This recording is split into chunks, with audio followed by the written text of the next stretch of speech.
Sunday, September 30th. So I've been not doing this for a while because, I don't know, it kind of felt like I was doing it too much as a sort of vanity project, and it felt like I was talking about trying to state things that I felt definitive that I was right, and this is why I'm right, and you should listen to me, and that's not the point of this at all. That's not why I'm doing this. So I sort of took a break for that and some other reasons to try to wrap my head around what I'm doing here and how I want to do it.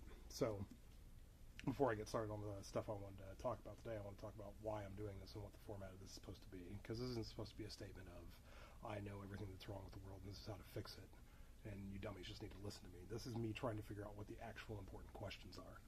So very much in the same way where I was talking about why I think what's the problem if Pareto distribution isn't a thing that can be solved, right? Really what I'm interested in is trying to find the right question. That's the thing I'm most interested in, because I think as a society we do that abysmally. We don't even, I'll get into that later. So that's sort of what I'm doing here. So I want to try to make sure I'm asking questions, so I'm not necessarily going to do this in the format of having a well thought out position that I'm trying to put in front of myself or anybody else. Because I mean, I'm watching myself talking these things, and I'm probably watching them a dozen, 2 dozen times a piece to really help me think through a lot of this stuff. So other people can watch this, but this is really more for me. So I need to make sure I'm asking the right questions so I can think about the question. That's where I want to try to get to. That's what I'm doing here. So September 30th, that means it's the weekend directly after the testimony for the hearing for Brett Kavanaugh and Christine Blasey Ford and their testimony. And I won't get, I don't know, I might get some into it. I don't know. But, I mean, from my perspective, the issue is I think there's a legitimate problem that everybody on the left is seeing in regard to sexual assault and how it's not taken seriously. And I think that there is something that we need to do about that, but I think the thing that they're trying to do about that is bad and very wrong. I think just to get it out there, I mean, for the purposes of Brett Kavanaugh, I don't think there's been anything that's given any sort of corroboration, any story or allegation against him, so you can't hold him accountable and guilty for that. Which, whatever. But I think there is a legitimate problem that people are getting upset about and why the whole Me Too movement is starting. And I mean, maybe it's because they're trying to build a matriarchy instead of patriarchy. I don't know. I don't care about that. I don't care about the worst case versions of what people want to put in front of it. I think they generally think that there's a lot of sexual assault being done to women. A lot of people don't take it seriously, and I think that's pretty legit. Potentially, at least. I mean, I don't know for sure. But it seems that seems a reasonable conclusion to me, that there's more sexual assault than we are giving proper credence to. That seems legitimate. But at the same time, I'm not for throwing away due process in favor of we feel like this isn't taken seriously, so we just need to start believing all the women. That's no. And just to be clear about that, I don't care about honestly whether or not that means Brett Kavanaugh does or does not get confirmed at the Supreme Court. I care about not throwing out due process for me, for you. That's who I care about due process for, not people that are on the TV. Hell with people on the TV. It's about the rest of us. If we start doing away with due process, then anybody can get thrown in jail for anything. And that's actually how it used to be before, which, Salem witch trials. How do you think the Bastille got populated, right? This is how things used to work, and there's a reason we got away from it. So I get that there's a problem and people are frustrated with it, and they're trying to figure out how to deal with it, and I understand that 100%, but I don't think doing away with due process and just deciding to agree with the victims is the right way to go about doing it. I think there are plenty of different methods that we could take for it, but honestly, that's not even what I'm here to talk about. That's not the main point. The main point is that got me started thinking about, and I had been thinking about the past couple of weeks, what our political discourse is like and why it is the way it is. So when I was a kid, I sort of instinctively, even though I found language to be fascinating, and I liked using big words like promulgate and predilection and I don't know, name it. I liked $5 SAT words, right? I liked them when I was younger, but I stopped using them the older I got, and I didn't even really sort of do this by some grand design. I just realized in hindsight what I had done and why. I stopped using all those words because I realized they weren't effective at communicating. Anytime I used a large word like, I don't know, what's a good example of this? Like if I said vernacular, right? To some people I'd have to explain what vernacular was. And they were like, vernacular, what's that? And, so instead I started saying slang, because everybody understood what slang was. But the reason I did that was so I wouldn't have to explain what vernacular was, which made my communication more efficient and effective. So why I had to do that and why I started doing that as a kid, I realized, is because I didn't want to spend so much time explaining what the word was I was even using. I just wanted to be able to say something and have somebody understand it. So the reason that was necessary is because I'm a really smart guy, and not everybody is. So not everybody can follow $5 SAT words. And that's not at all to say that they're inferior human beings, because I don't think they are. I think intelligent, from the most intelligent to the most idiotic, everybody has a lot that they can contribute to society. So I don't think intelligence is the only hallmark of being a worthy human being or a worthy citizen. I think that's a foolish thing to think. But since I am intelligent, those words did come easy to me, but they didn't necessarily come easy to everybody else. So through the course of the development of my language, I stopped using them because I found it was more important for my language to be understood than it was for me to use a more precise word that someone that was on my intellectual level knew and understood. So that's actually really important. The whole reason I'm telling that story, right? I'm not just telling it for fun to talk about how cool I am. It's not about that. It's the reason that's important is because looking at today's political discourse, I hear nuanced arguments about what's going on and why. I hear not so nuanced arguments about what's going on and why. But the thing that I keep in mind about this stuff is that not everybody can follow nuance as well as you can. And I say as well as you can because, A, I'm talking to myself, for one. And B, most people I know are highly intelligent people. I don't know a lot of 90 IQ blue-collar auto mechanics, and I don't think there's anything wrong with them. I think a lot of them are perfectly fine people. I've met plenty, but that's not the circle I hang in, right? So chances are people that are watching this are probably of my intellectual level, maybe. So not everybody can follow nuance like you can. They just can't. And it's not because they're bad. It's just they can't do it.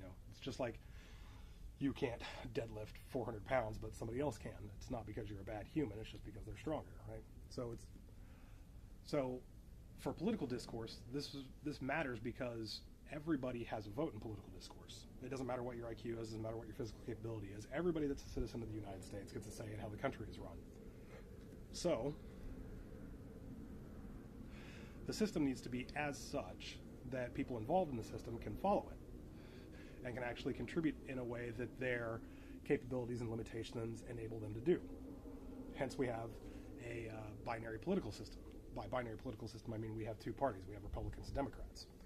So I think the reason for this is because we want everybody to be involved in the political system. But if everybody's going to be involved in the political system in a way they can understand, you have to leverage things that already sort of exist in human history and human DNA that are sort of built in. So whether or not you have a particular capability or limiting factor, you don't really need to have too much of one scale or the other to be an active participant. So for like a binary system, for Republicans and Democrats, right?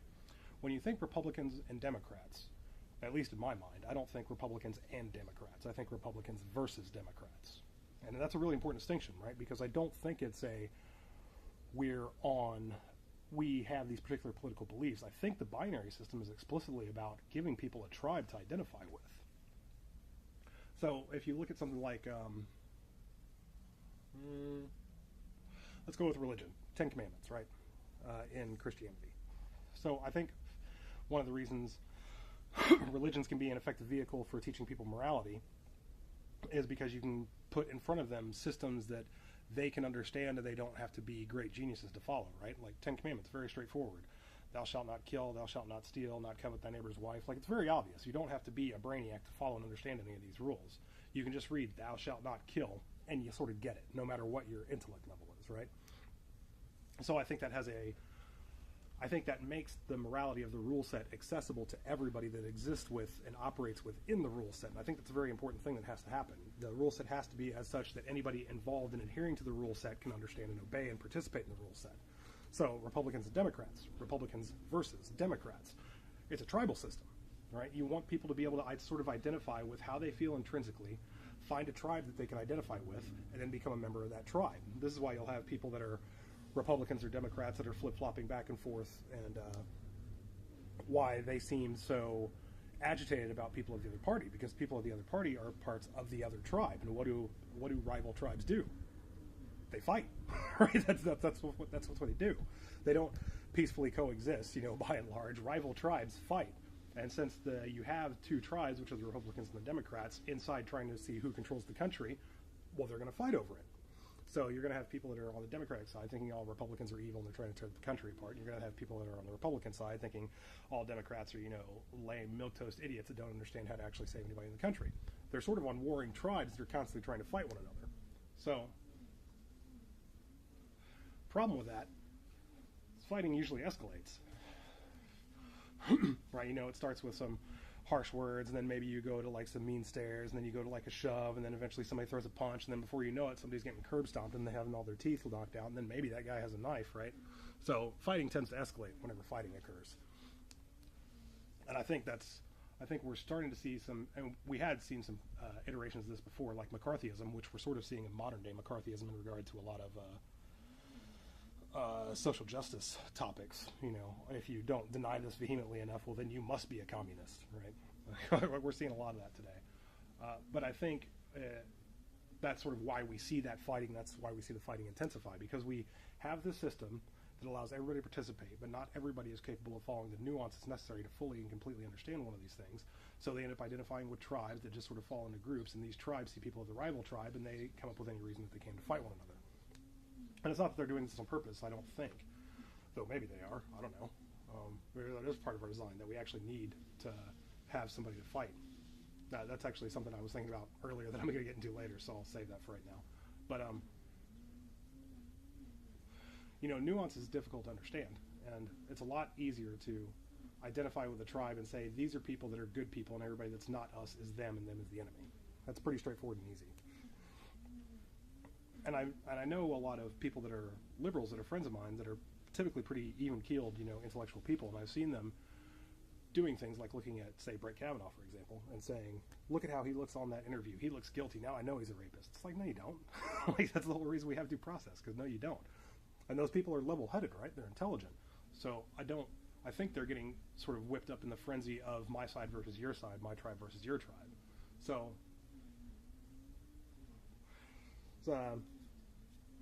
Ben Shapiro, pretty smart cat. He doesn't like government because he thinks the government is bad at everything. So I don't necessarily disagree with that, but I think he sort of doesn't have an adequate answer as to why the government is bad at what it does. Because I think that's important. If you have if you buy a car and you think the car is bad at driving, you want to try to figure out why the car is bad at driving and try to figure out how to make it good at driving. So if the government's bad, like, are you going to get rid of the government? No, you're not.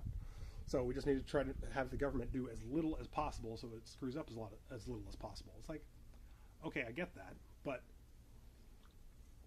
centralized command structures and hierarchies are necessary in virtually every large-scale operation that matters, right? And the more sort of like a large-scale an operation becomes, the more you need sort of like a competent command structure that's at the helm of that thing saying what all's going on. The military sort of invasion of Iraq during the first Iraq War was actually a really good example of that, right? Like, we had a very competent command structure. We had very competent soldiers. They all trained and drilled in what their particular jobs were at every level of the job. And they had, the U.S. military has plenty of bureaucracy, a ton of it. But, like, first Iraq War, it was done, right? Now, point of that isn't to get into all the wars and everything. The point of it is to say that if the government's bad at doing everything, or we think the government's bad at doing things, we need to figure out why the government's bad at doing things. And I think the government is bad at doing things because we have a binary system, because we're trying to make sure that everybody's involved in it can participate, but everybody being involved in it is going to need a tribe they can subscribe to, because that's how they're going to be able to identify and participate with what's going on. So I think the government's bad at what it does because the binary party structure is specifically set up to enable the government being bad at what it does, right? It's not about whether or not you're right, whether or not you can have a nuanced argument. That's not the point. The point is to be able to see how convincingly one tribe can convince their tribe members to go out and fight the other tribe, which is what voting is, right? That's, if you boil it down to brass tacks, that's effectively what voting is. It's figuring out which side can motivate their soldiers more to go out and vote. So it's not about being nuanced. It's not about being correct. It's about figuring out how to get everybody that's involved in the group, even the people that can't necessarily follow the nuance, motivated enough to go out in there and sort of fight, which is, I think, sort of part of what's going on with this whole, Beto O'Rourke thing in Texas, where they're talking about he lied about a DWI that he had or whatever. And it's like, if you're into a nuanced argument of it, it's like, who cares? Like, honestly, who cares? So wait, you're going to tell me he was a college guy. He got drunk. He got so drunk that he could barely walk, and the person that was there saying they thought he might have been trying to get away, but he doesn't remember because he might have been blacked out, and suddenly this is supposed to make me care about whether or not he can be an effective leader. Like, I don't care. But I don't care because I can understand nuance, but there's people that this message is really going to resonate with. Oh, well, he got involved in the DWI and he ran, right? They're trying to motivate the troops to get him to go out there and fight. So I think that's why so much of politics is political theater, because it's not about making nuanced arguments. It's about convincing your tribe, and your tribe consists of people of all walks of life, of all capabilities, of all limitations, getting them involved enough that they can go out there and use their one vote, their sort of one bullet in the war. So you want to try to use the tactic that's going to hit as many people as possible, right? So,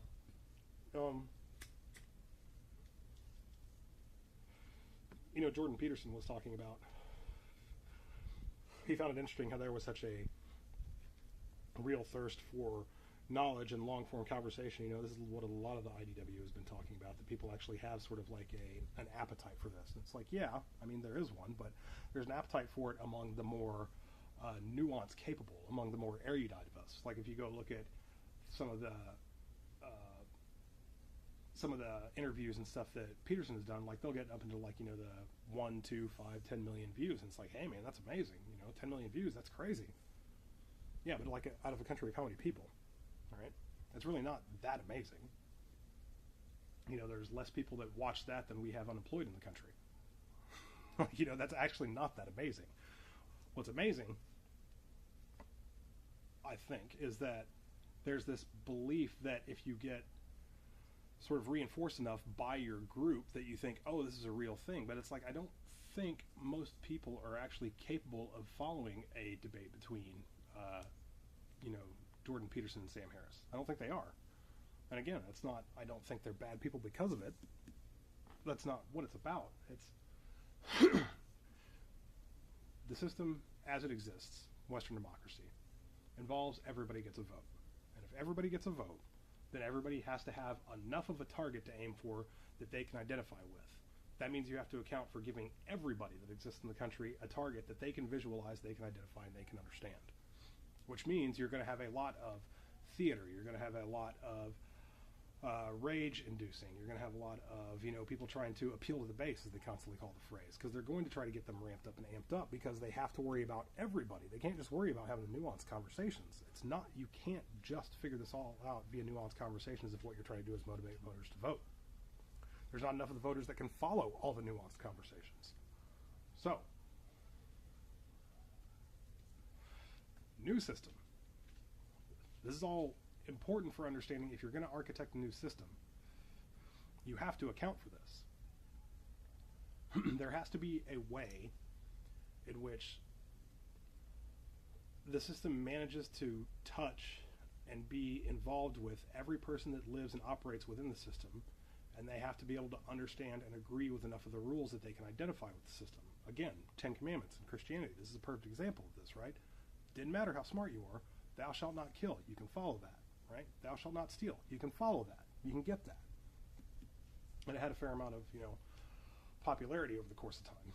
So if you're going to have a system of governance, it needs to be able to not just cover nuance. It needs to be able to take the nuance and transform it into the most distilled, simplistic to understand version of it that resonates reason with anybody that hears it. So, and this is actually part of the this sort of ideal, or like a derivative of it, was sort of the concept behind how the Bill of Rights functions. So if you're going to modify the Bill of Rights, you effectively need 3/4 of the country. So part of why that is because you can't just rally enough of the country to get 3/4 of the country to agree with you to do something stupid. There's not enough smart people that everybody can follow nuance, but there's not enough people that aren't that smart that are going to let you get away with that. Right? So that's part of why the Bill of Rights was set on a 3/4 system, because it was supposed to be super hard. You had to figure out how to get a message and how to get an idea in a way that everybody could hear it, everybody could understand, and everybody could unanimously agree with it. And I think that's really important. And not just I think it's important because it's not about, how good of a salesman you are and how good of a sales pitch you can make. I think it's important because I think in order for you to find a thing that you can get 3/4 of the country to unanimously agree with, I think you have to have actually found the right answer. Yeah, I mean, thinking that either side, Republicans or Democrats, or anybody that's involved in our political discourse or any other discourse, just has all the right answers is foolish. Because they don't. I don't. You don't. Nobody does. But to say that means that there aren't any right answers, I'm going to tend to disagree with that. Because everybody that's tried capitalism, in spite of its flaws, has seen a reduction in poverty, has seen a growth in wealth and prosperity of individuals, and everybody that's tried communism or socialism has seen mass chaos, death, shortage of food, right? And people will say, oh, it's not true communism. No. It's everywhere that you've tried communism, this has happened. Everywhere you've tried socialism on that scale, this has happened. And everywhere you've tried capitalism, that's happened. What that means is that the results are scientific, right? They can be reproduced.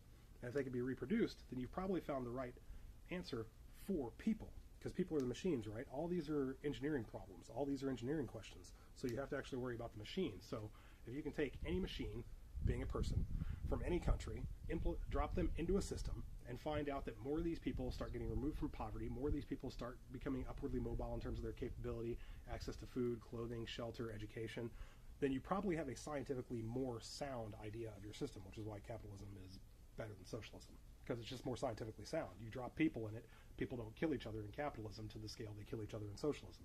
People don't starve in capitalism to the same rate they starve in socialism, which means scientifically capitalism is a more sound idea. As much as people don't like that, it's not really matter. It's not about what people like. So I think it's about finding the right answer.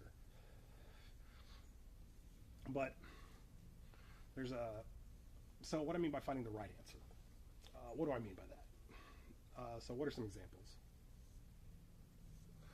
So let's say we're talking about God, right? Does God exist? Popular question. And we fight over this question all the time and what it means to our political discourse and what it means to what we should be doing as a society. Like, does God exist? The people that say yes, and this is what we should do because yes, and the people that say no, and this is what we should do because no. But I think that happens because they're not actually finding the right question and understanding the right answer. So, what I mean by that. Does God exist or does God not exist? Okay, well, let's look at the options there. And for this example, we'll go with any of the monomyths. So the God of Abraham, the God, Allah, Christ, God, any of those. So if we're asking whether or not God does or does not exist, that basically gives you sort of three questions that you have to ask or answer. If God, for example, say does exist. So let's start with that. If God exists, there's three options. Option one, you cannot know or understand God's plan. That's option one. Right? And that's something you hear often when people talking about it. God moves in mysterious ways. You can't understand God's plan. It's like, okay, fine. Well, that's one option. There's no possible way for you to understand God's plan if God exists. Two, you can understand God's plan if God exists. It is possible for you to understand it. You can, as a human being, understand the motivations and methods of God. That's number two. Number three is you can understand God's plan to a point, but there's a point at which you can no longer understand it. So that's number three. So let's go over those options. So if there is a God, and we want to argue about what that means, how we should function as a society. So let's start with option one. You can't know God's plan. If you can't know God's plan, there's no point in arguing about what God said and what you think God believes and what that should mean to our life, because you can't understand God's plan. You can't.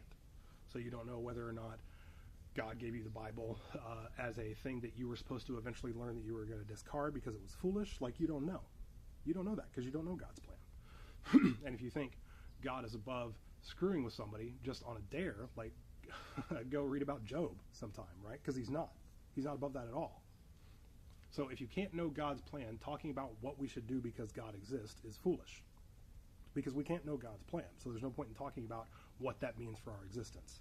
Because we can't know it. So there's no way to decipher it. There's no point in having the conversation of whether or not God does or does not exist. Because it doesn't matter.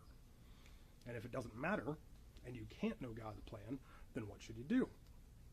You should probably try to figure out how to live in the universe and in the world around you. Right? So, option 2. You can know God's plan. You can understand this as a human being. Okay. So, if you can understand God's plan, and if it's possible that you can learn enough of what God is saying and speak enough of the language of God that you can understand why God did what God did and why, how are you going to get there? Is it more likely that you are going to find the route of God's plan in a book written by anybody in any time period about what a proper and virtuous moral code is? Or is it more likely that you're going to be able to understand God's plan by learning to speak God's language? And God's language is physics. God's language is science. God's language is the universe. Understanding DNA, understanding the trees, understanding gravity, understanding thermodynamics. That's the language of God. So if you're going to understand God and you're going to understand God's plan, you should probably look to the blueprint of what God made to learn to try to figure out why it is God made what he made, or she made, or whatever the case may be, right? You know, if you can understand God's plan, the best way for you to understand it is to look at the universe around you and learn to understand the universe, because the universe is God's plan. So understand the universe. And option 3, virtually no different from a combination of option 1 and option 2. So the thing about those questions is what you should do in any of those circumstances is the same whether or not there is or is not a God. If you can't know God's plan, you should try to figure out how to exist in the world around you. If you can know God's plan, you should try to understand God's plan by trying to understand the world around you, right? And that's what you should do whether or not there is or is not a God. So asking whether or not God does or doesn't exist is a moot and fruitless question. It doesn't matter. It really doesn't matter whether or not there is or isn't a God, because how we should exist is exactly the same no matter what the answer is. We should learn how to exist as human beings inside the universe that has these rules as laid out before us. That's what we should do whether or not God does or does not exist. What's a more edgy one? So, abortion. This will be fun. So, pro-life versus pro-choice. Let's talk about what abortion really is, all right? So, first off, you have to ask the question, is abortion killing a human being? Yes, it is. Abortion's murder. It is. Sorry. It just is. Like, there's no way around that. There's no way to sort of say it's just a bundle of cells, like it's indistinguishable from a different set of a bundle of cells. It's like, okay, sure, but if you took a human encoded, or a human, what's the words I'm looking for, fertilized embryo, and put it into a sort of, I don't know, growing machine with 100 lizard embryos, there's going to be one baby and 100 lizards that come out, right? So you're killing a human being. Fine. So if you're killing somebody, why would it be okay for someone to kill somebody? Well, let me ask you this. If someone were going to come to you and tell you, you have to do what I say to an extent for the next, we'll say 2 decades, you had to dedicate a portion of your life, a portion of your work, to helping me exist and do whatever I wanted to, whether or not you want to. And you have to do that, or I am going to do bad things to you. Should you be entitled to kill that person? Yeah. Yeah, you should. It's kind of part of the reason that we have guns, right? So you can kill people that try to do that to you, which is effectively what a child is doing to a person. So, you know, you can talk about, oh, well, if they had personal responsibility and if they didn't have sex, it's like, yeah, I get it, but it's like you're not taking into account birth control. Like, birth control only really came up in, the past 100 years? And what that's doing to our society, you know, there was a point where you could say, you know, you shouldn't have sex before marriage because there were real consequences to that. But now having sex before marriage isn't that big of a thing, right? If you're on birth control. But if you're going to get into the nuance of understanding this, if you have a paradigm shift like that in culture, to where suddenly a majority of people, or a lot of people at least, feel like it's okay because the drastic ramification that used to exist for having sex before marriage no longer exists. Some people, say 15, 16-year-old girls, are going to start feeling that social ideology of, hey, it's okay to have sex, but they aren't necessarily going to understand the nuance. They aren't necessarily going to realize what they should and shouldn't do with birth control. Like, they're going to make a mistake. They're going to make a mistake. Right? There are going to be girls that have sex before they're married. There are going to be girls that do it without birth control because they're doing something they don't fucking understand. And you can make laws around that however the hell you want, but laws aren't going to beat biology. Laws aren't going to beat science, right? Like, if a girl can have sex and have a child, and she has that biological impulse to try to have sex that she doesn't necessarily understand, and she finds a boy that she wants to have sex with, and she has sex with him, and they end up getting her pregnant, then you're going to run into a problem. But ultimately the question is which do you prefer? Do you prefer murdering children to be okay? Or do you prefer basically slavery or indentured servitude to be okay? That's sort of the choice you're having to make between the two. And both of those arguments have compelling cases, right? No, it's not okay for you to murder babies. It's like, okay, sure, I hear you. It's like, no, it's not okay for this thing to tell me that I have to do what they say for 20 years and I have to dedicate my life to it when I don't want to. Also fair. I mean, literally, if someone tries to do that to you in this country, you're entitled to shoot them, right? So murdering a baby over that isn't that much of a stretch, whether or not you made the baby. It's really not. But if your interest is in solving this problem, saying you just want it to be able to, you want to take away their right to have abortions. Okay, well, they're going to have abortions, and they're going to kill babies. So are you interested in making it illegal, or are you interested in stopping the babies from dying? Pick. Because just making it illegal is not going to stop the babies from dying. It's not. It's not, dude. In the same way that trying to say it's illegal to kill someone that's trying to actually hold you as a prisoner, you're going to try to kill them. Right? Like, get past that. So making it a law that you can't have an abortion is silly. If you want to try to stop the dead babies, here's what you have to do, I think, or some derivative of this. I would say, when a girl hits puberty, what you want to do is have a state-sponsored program. Again, government's bad at things, blah, blah, blah. I'm going to get into that in a little bit. You have a state-sponsored program. When a girl hits puberty, what happens is in her arm, she gets an IUD, just period. As soon as she hits puberty, she has a doctor's appointment to get an IUD in her arm. So a birth control device that lasts for many, many years. And this doesn't stop you from raising your child the way you want to and saying you should not have sex before you're married and giving them all the reasons for that. Doesn't stop that at all. They just get it in their arm. So they can't have a baby while it's in their arm. And then at some age that you determine, whether it's 18, 19, 20, 21, or whenever it goes bad, because those things don't last forever, they can have it removed at any time they so choose with no conditions whatsoever. There's no test they have to pass. There's no responsibility check they have to go through. At any point, they can go into a doctor and say, this is in my arm, I want it removed, and it'll be gone. No questions asked. Now people can have children. They can have sex. You can teach your kids to not have sex before marriage. And if somebody does have sex before marriage and they end up having a mistake, they're not necessarily going to get pregnant. You're not going to have to murder a baby.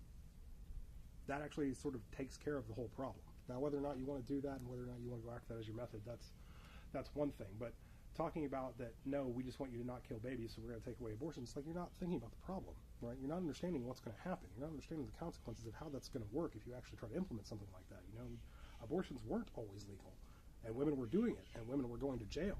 And so women said, hey, fuckers, we would like to not be enslaved for 20 years and go to jail for it when all we're doing is killing somebody that's trying to enslave us, which we're allowed to do. That's sort of the abortion conversation. But that's what I mean. You need to actually ask the right questions, and you need to do it in such a way that people can understand. Because I'm sure a great many people would have moral objections just putting IUDs in 15-year-old girls' arms. Like, I understand that. But if you had a conversation with them and say, look, here are our choices. You can have it so women are going to have to kill babies to avoid slavery, and you're going to put them in prison for it. Or you can have it so babies stop getting killed. Like, what is the matter of importance to you? That babies don't get killed, or that people live the way you want? Right? Because if this country is about liberty and people being able to make their own decisions, then they're going to be able to make their own decisions. But you're worried about them not killing babies, fine, I'm with you. Let's have them not kill babies. Just put an IUD in their arm as soon as they hit puberty, and the second they want it out because they want to have kids, it's gone. Totally takes care of the whole problem, and doesn't stop you from raising your child the way you want. Which sort of gets into thinking about how, what am I trying to say here? So part of why I think we have this binary political system, partisan tribal problem, is because we can't agree on what is the right thing to teach children growing up. And I think there needs to be variation and diversity at the discretion of the individuals. Meaning, if one person wants to raise their child homeschooled and they want to raise them as a Christian, then that should be fine. And if one person wants to raise their child in private school and they want to raise them as an atheist, that's fine. But we need to come to an agreement on a set of standards of what it means to be a good human being, no matter the circumstance.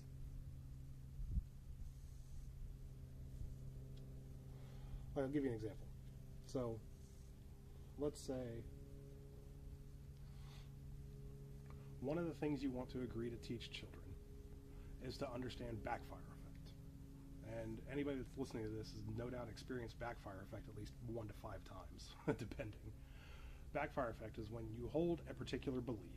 If somebody says something that goes against your belief, your mind is geared to treat it as an existential threat, and you're going to refute it no matter what. That's your default predilection. Again, with the big words, right? That's your default behavior when something questions your beliefs. Is because if you're a person and you have a complex set of beliefs and a system of sort of how you exist and how you view the world, anything that attacks that system attacks your entire relevance as a human being. So you treat it as an existential threat. So if I say abortion should be legal, and actually, sorry, I should go back to the abortion thing real quick. So part of the IUD thing, to sort of come to a middle ground on that, is they get an IUD, they can have it removed whenever. If they have it removed, right? If they have the IUD removed or choose to not get it put in, and they get pregnant, they have to have the child. They have to. If they try to have an abortion when they did not have an IUD in, they go to prison. If they had the IUD in and they somehow get pregnant anyway, in spite of the IUD, they should be allowed to get an abortion. Ta-da! Okay, that's the end of that. But that's a really important sort of part of that, because you have to have sort of a rule set and consequences around it, right? Because if somebody chooses to not get the thing in it and they want to get pregnant and then be able to kill a baby, fuck them. We gave you an option to not have to go through this at all and not have to kill somebody. You didn't choose it. No. And not only that, we're going to give it to you free of cost, free of charge, no problems, no questions asked. You can have it removed whenever, and you still want to not have it, still want to get pregnant, still get an abortion, then send them to prison. That's fine with me. If they had it and they get pregnant and they still want to have an abortion, that's fine with me too, right? Because they went through all the rules and somehow they got pregnant anyway. They should be able to get an abortion if they want to and not be crucified for it. And that sort of takes care of the whole baby killing problem. Not completely, but nothing ever takes care of any problem completely. You just want to try to get the best case scenario. So anyway, going back to things that we need to agree on for how children are raised, a backfire effect. So, it's amazing to me that we're taught so much about science and mathematics and biology and grammar and English, but the amount that we're actually taught how to pilot this machine that is a human being and how little that is, I think is the cause of a lot of our problems. I don't think it's that our public education system necessarily fails us because standardized tests or whatever. I think that's a problem, but I don't think that's the problem. I think the problem is that we want all of what children should be taught in terms of how to exist as a person left to the parents. And I don't think that's wrong, But I think we need to find a thing that we can agree on things that virtually everybody can agree we should teach children, and we can take care of teaching them that in school. So, for example, teaching children backfire effect. Teaching them what it is, how it works, letting them understand if you have a belief and you believe something and somebody comes to you with a counterpoint and argument, your initial response is going to be to try to find any possible way you can to even give a shred of a reason that you should discredit their idea. That's going to be your default preference. I think that's something we should teach children. That would have been a useful lesson for me to learn when I was a child. You know, people in the world are going to have differing opinions about things. But because someone has a different opinion than you does not mean that they're like children getting shot up in a high school. You know, there need to be a set of rules for how we teach children how to operate as human beings that are sort of standardized that everybody can agree to. You know, you should be responsible for your own actions. You know, if you do something and you do something bad, you need to be aware that you're the one who did it, not somebody else. It was you. You need to take responsibility for the way you act. And I think that's a complicated task, but I don't think it's an impossible task. I think if we actually set about trying to outline sort of what are 10 commandments for living as a human being, no matter your religion, no matter your ethnicity, no matter your origin, I think if we set out to do that as a mission, I think we could do it. I think we could come up with that sort of list of things that we agree all children should be taught and all children should be educated on. You know, this is how you go about signing a contract. This is how you go about negotiating for pay. This is how you, you know, like, I'm sure there's a list of things that we could agree that everybody should know as a human being that would make the world a better place, no matter where we come from. And I think we should try to figure out what those are and try to get them into schools. I was going somewhere else with that, but no, I don't remember.